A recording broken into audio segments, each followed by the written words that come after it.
नमस्कार मैत्रिणींनो, मी दीपाली परत एकदा माझ्या या छोट्याशा यूट्यूब चॅनलमध्ये अगदी मनापासून तुम्हा सर्वांचे स्वागत करते. जुन्या शॉर्टपासून आपण कुठलीही वस्तू तयार केल्यानंतर मधातला पार्ट आपण यूज केला असेल आणि अशा बाह्या तुमच्याकडे पण शिल्लक असेल तर त्याचा आज आपण धमालाचा उपयोग पाहणार आहोत. तर व्हिडिओला स्किप न करता पूर्ण पहा. आजचा हा व्हिडिओ नक्कीच तुम्हाला आवडेल अशी मी आशा करते. चला तर मग जास्त वेळ न घालवता वळूया आपल्या विषयाकडे. अशा प्रकारे सर्वात आधी आपल्याला या बाह्यांचे कप्स कटिंग करून घ्यायचे आहे. थोडे जास्त कापड ठेवून आपल्याला हे कप कटिंग करून घ्यायचे आहे.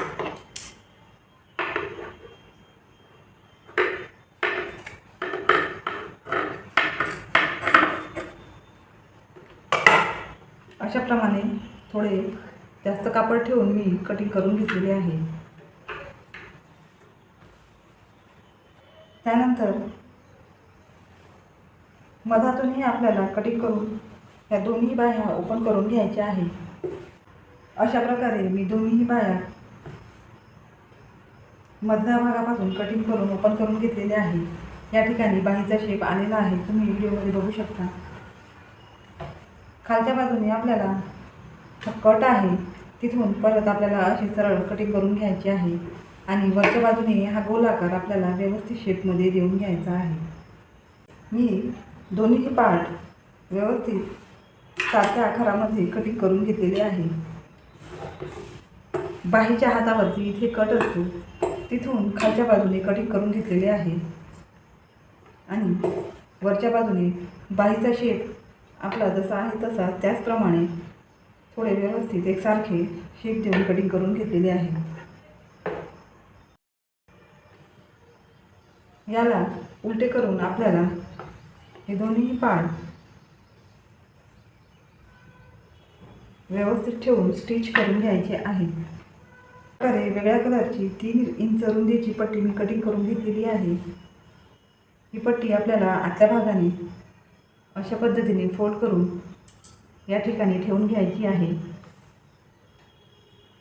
त्यानंतर हा वरचा पार्ट यावरती ठेवून घ्यायचा आहे आणि इथून आपल्याला पूर्ण स्टिचिंग करून पूर्ण पार्ट पॅक करून घ्यायचा आहे. हे तिन्ही पार्ट पूर्ण जोडून घेतलेले आहे. त्यानंतर आपल्याला या समोरच्या पार्टलाही अशा प्रकारे पलटवून गोट देऊन घ्यायची आहे. मी इथे दोन्ही पार्टला गोट तयार करून घेतलेली आहे. त्यानंतर या पार्टचे आपल्याला अशा पद्धतीने अशा प्रकारे फोल्ड करून आपल्याला सेंटर काढून घ्यायचे आहे. सेंटरपासून या बाजूने 2 इंच आणि या बाजूने 2 इंच आपल्याला मार्किंग करून घ्यायचे आहे.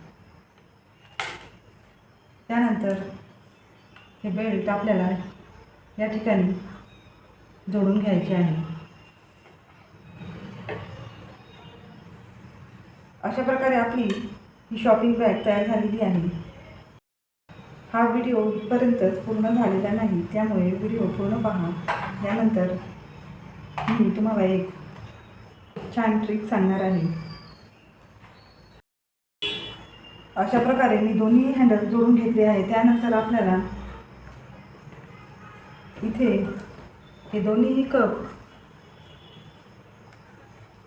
अशा पद्धतीने जोडून घ्यायचे आहे.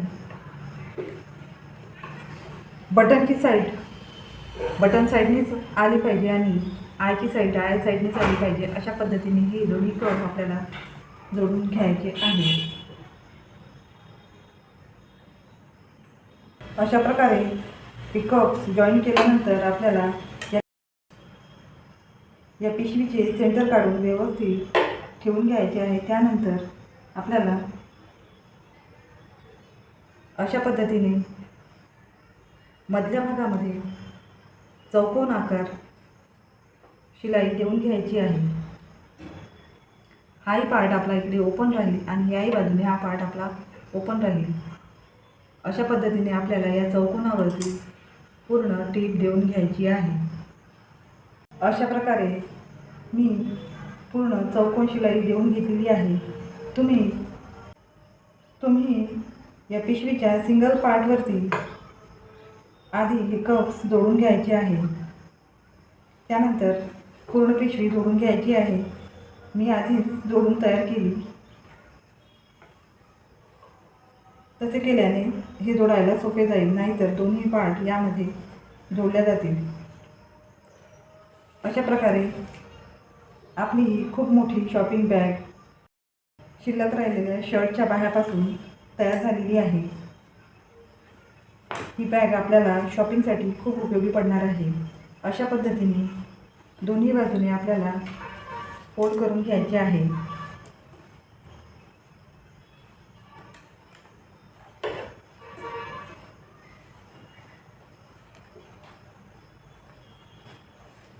फोल्ड केल्यानंतर हे बटन आपल्याला लावून घ्यायचे आहे। ही पिशवी आपली पूर्ण फोल्डिंगची पिशवी तयार झालेली आहे। फोल्डिंगची शॉपिंग बॅग तयार झालेली आहे। अशा प्रकारे फोल्डिंग शॉपिंग बॅग आपली तयार झालेली आहे। तुम्ही व्हिडिओमध्ये पाहू शकता किती छोटीशी घडी हिची तयार झालेली आहे। बटन असल्या कारणामुळे ती आपल्याला याला बटन असल्या कारणामुळे आपण त्याला व्यवस्थित पॅक करून घेतलेले आहे। अशा प्रकारची शॉपिंग बॅग आपण आपल्या पर्समध्ये बाहेर जाताना अशा प्रकारची शॉपिंग बॅग आपण आपल्या पर्समध्ये कॅरी करू शकतो। अशा प्रकारच्या शॉपिंग बॅगचा उपयोग आपण जेव्हा आपल्याला गरज पडेल तेव्हा याचा आपण उपयोग करू शकतो। आजची ही आयडिया तुम्हाला कशी वाटली नक्कीच मला तुम्ही कमेंट बॉक्समध्ये कळवू शकता। अशाच यूजफुल आयडिया आणि नवनवीन व्हिडिओ पाहण्यासाठी माझ्या चॅनलला लाईक शेअर सबस्क्राईब करायला विसरू नका। भेटूया नेक्स्ट व्हिडिओमध्ये, तोपर्यंत बाय। Thanks for watching.